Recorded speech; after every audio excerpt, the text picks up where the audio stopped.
Joining us now, Pete Snyder, former candidate for lieutenant governor in 2013, finished second in a convention to E.W. Jackson. He's also former finance chair of the Republican Party of Virginia and a tech guru in Northern Virginia. He's also a venture capitalist and an angel investor, helping companies get started in growing jobs in Virginia.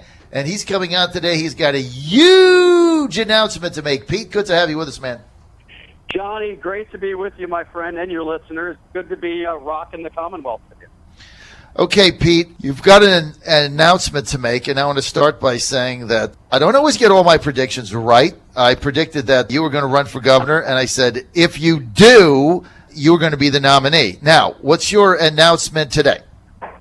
Well, Johnny, look, you and your listeners have been so good to me over the years and such strong supporters. There's no other place that I would give a live interview about this announcement. And you have urged me, and so many others as I've crossed the Commonwealth have urged me to get back in the arena. And I want to let you know that I am absolutely getting back in the arena, but I'm going to be doing it in a different way.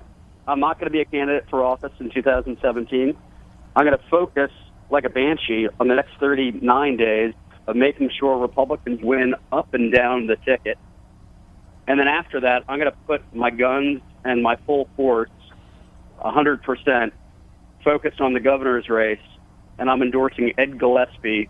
I'm going to do everything I can to make sure good, strong conservative like Ed Gillespie is our next governor of Virginia.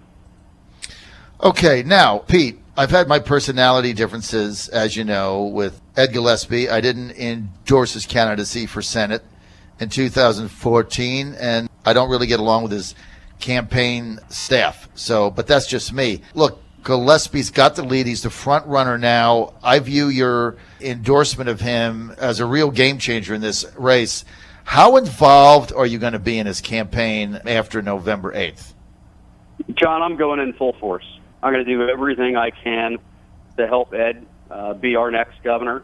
And beyond that, make sure and work with him so that he is governing as a conservative, which we know he will, and advancing the Commonwealth, bringing jobs back here, and doing sound, conservative, principled, reform-minded policy. So that's it. This, for me, is not just about an election. This is about making sure our Commonwealth doesn't turn into North Carolina or Maryland. You know, we need to make sure that we are bringing jobs back here, that we're creating the right policies, that we're looking more like states like South Carolina to the south than we are to everything to the north. That's what we have to do in Virginia. And, you know, it's in life, John, whether it's business or in my personal life, I don't always have to lead the conversation. You know, I've said on this radio show several times, if I don't have a unique voice or unique solutions to the problems that are facing Virginia, I'm not getting in the arena. And I looked at policy, and I've known Ed Gillespie for a long period of time. He's been a warrior in the conservative movement, along with many others. And on the issues that truly matter when it comes to conservative principle and reform, there's no daylight between the two of us. So, John, I give you a lot of grief for some of your high school, problems or issues that you've had in the past with Ed. But you and I both know that those things are superficial. When it comes to policy, I guarantee you there's no daylight between you and Ed either. And for many of your listeners. So I'm going in full force. I'm going to leave nothing on the field. I couldn't be more excited about it. And, we all contribute in different ways. And for me, this is the best way I can contribute right now. Okay, look, Pete, there's no question about it. I've always said, and I've said in this governor's race, that one of the challenges that Gillespie has, regardless of the big lead he's got in the polls and name ID, is that, his depth is a mile wide and maybe an inch deep. I don't see a lot of enthusiasm out there from a lot of people. It's a typical politicians, the House delegate leadership. He's got all the money, but I don't think he's got the ardor and the enthusiasm of a lot of people. But you, on the other hand, get people excited. You're a grassroots guy. I thought if you got in the race, you would mobilize a tremendous amount of conservative activist enthusiasm. How are you going to bring that to the Ed Gillespie for governor effort? Well, Johnny, first and foremost, I don't agree with your analysis I think there's a lot of support for Ed out there and a good amount of enthusiasm, and that's growing every day. You can put me in a lot of different categories, but I think there's no doubt that I've been a conservative grassroots leader, and Yes. there are going to be tons of conservative grassroots leaders, some of which have already endorsed Ed, but will be hopping on board in the weeks and months ahead. And you're going to see that this thing's going to be a locomotive. And we're going to, there's rumors out there, Johnny, that the pig rig is being fired up and might be hitting the trail and smoking people out there. So I think we're going to we're not going to leave anything on the field, and we're going to make sure that every single part of our party and our conservative movement is on board, and we're marching towards victory in November of 16 and also November of 17. John, you know, because you're out there every single day, people want conservative principled policy, and they want to win. And this is how we're going to get it done. Virginia's going to lead the nation again, and I can't wait till you and I both, John, are at Inauguration Day, where Ed's our next governor. Well, look, Pete, there's no question about it. Your word is very convincing to me about Ed Gillespie, and I don't think there's any doubt with you now involved in his campaign with the role that I see you're going to be taking. Look, he's going to be, without a doubt, the prohibitive favorite now to be the nominee, and I think he's likely to be about even money with Ralph Northam. Let me ask you, you mentioned something earlier that I really agree with, and you said there's really no policy differences between yourself and Ed Gillespie, and I think that's pretty accurate. I don't really see any. So in galvanizing support for the Gillespie campaign, what are some of the things that you see yourself bringing to the table, Pete, that he maybe would not have had without you? Well, John, you know how I operate. I'm going to help in any way, shape, or form that I can, whether it's towards taking some of my experience as an entrepreneur and a business leader and making sure that we're crafting the best policies for Virginia, and looking across the nation at what states are doing right and what we're doing wrong, and learning from that to make sure that once Ed gets in office, that we're doing the right things here in Virginia. That's one small way. Another way is just being out there in the field, listening to our activists and what's paining them every day, and making sure that we can have good government policy that takes care of getting government off their backs. I mean, look at what Martha Bennett has done over the years. You know, government was all up in her kitchen trying to tell her what she could do or couldn't do on her farm. Thank goodness she had the spine and the backbone to stand up and say no, and she's become a folk hero.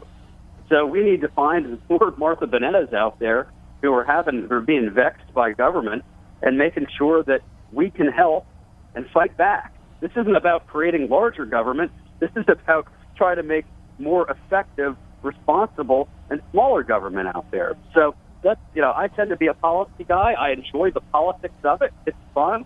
But for me, it's making sure that we have the right plan to get Virginia. And, we do that, and we're going to win in November of 16 and November of 17, hands down.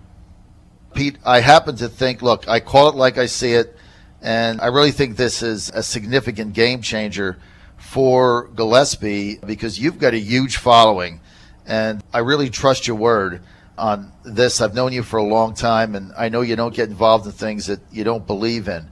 What is it about Gillespie that convinced you to get behind his campaign, not run yourself, get behind his campaign? What is it about Ed that you really believe in, that you're excited about? Well, it's first and foremost, when you're out there on the trail, as Ed and I have been helping candidates up and down the ticket, you get to know people really well. I've known Ed for probably 2 decades as a foot soldier in the conservative movement. So I know that he's a true believer. I know he has a strong backbone. And again, as I said before, I don't always need to lead the conversation or grab the microphone.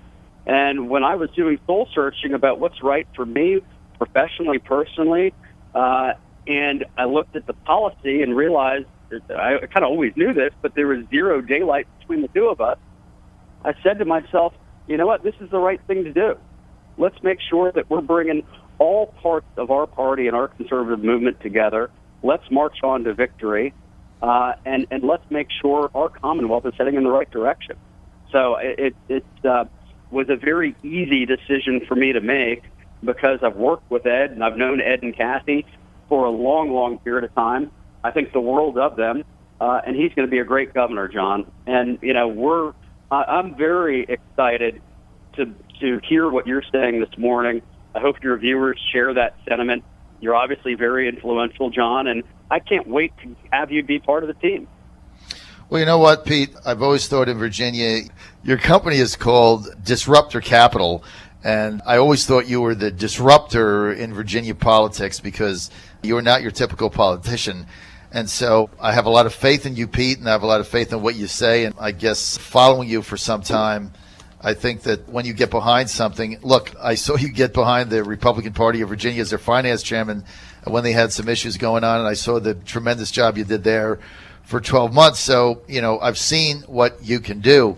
Talk to me about this upcoming primary. We're going to get to November 9th. I happen to believe Trump is going to get elected president. You got, three other candidates in this primary race, all pretty formidable people. Prince William, chairman, Corey Stewart, also the chairman of the Trump campaign, Frank Wagner, Virginia Beach State Senator, Rob Whitman, Congressman, 1st District. How do you see your primary campaign going now with these other three candidates? Well, John, look, I think all the folks that you mentioned are good people. We Republicans and we conservatives believe in the free market. Anyone can run for anything at any time, and I think we like to have competition out there. So I welcome all of those folks and look forward to seeing them on the trail. I'll tell you, I'm going to be very active. I'm going to be out there. And I think we're going to have a whole lot of support for Ed Gillespie. And at the end of the day, I expect everyone is going to be coming together, whether it's before or after a battle, and marching on to victory against the Democrats in November 17th, just like we're doing in 16 right now. How are you going to beat Ralph Northam? I think with the right policies, and as Virginians look at what is happening in the country, first and foremost, I hope that under a Trump administration, John, they're going to have a whole lot of influence there, and we're going to have a whole lot of ground support help here in Virginia for our campaigns of 2017. I think we can harness the enthusiasm that has been shown this year when our candidate Donald Trump wins in November and have that carry on to 17. Or if, heaven forbid, voters make the wrong decision and Hillary Clinton's in office, I guarantee you there's going to be a backlash of epic proportions based on the boneheaded policies that we know that she'll be enacting.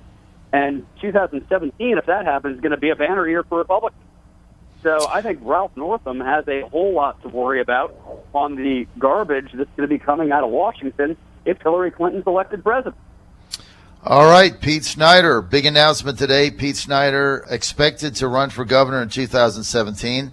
Says he is not running for governor. That's announcement number one. But even bigger than that, Pete Snyder is saying that he's putting his full effort and personal and public endorsement behind Ed Gillespie and his gubernatorial campaign. Pete Snyder also, I talked to a few people last night. Looks like when the time comes, might also be in a position to take a very prominent role in the campaign. And look, I don't underestimate this endorsement you've made and the role that you're going to have in the Gillespie campaign. And I think with you in there, and you look at some of the recent polling that's come out, Gillespie with an 87% name ID, according to opinion survey research that came out, I think you might very well turn this into a juggernaut. Gillespie now, in my mind, with your endorsement, the prohibitive favorite right now to be the Republican nominee. That'll be decided in a June 2017 primary. Pete, well, final Johnny, word, we you got it. We welcome you and can't wait to have you on board. I don't know if you or your listeners heard anything in the background, but that is B. Snyder walking in the background, and she has given her endorsement to Ed Gillespie as well.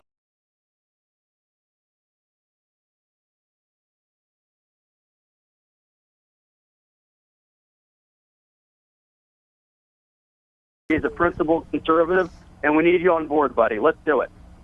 Well, Pete, thank you very much. Thank you for breaking that news on my show. And with this announcement, definitely the Gillespie juggernaut rolls on.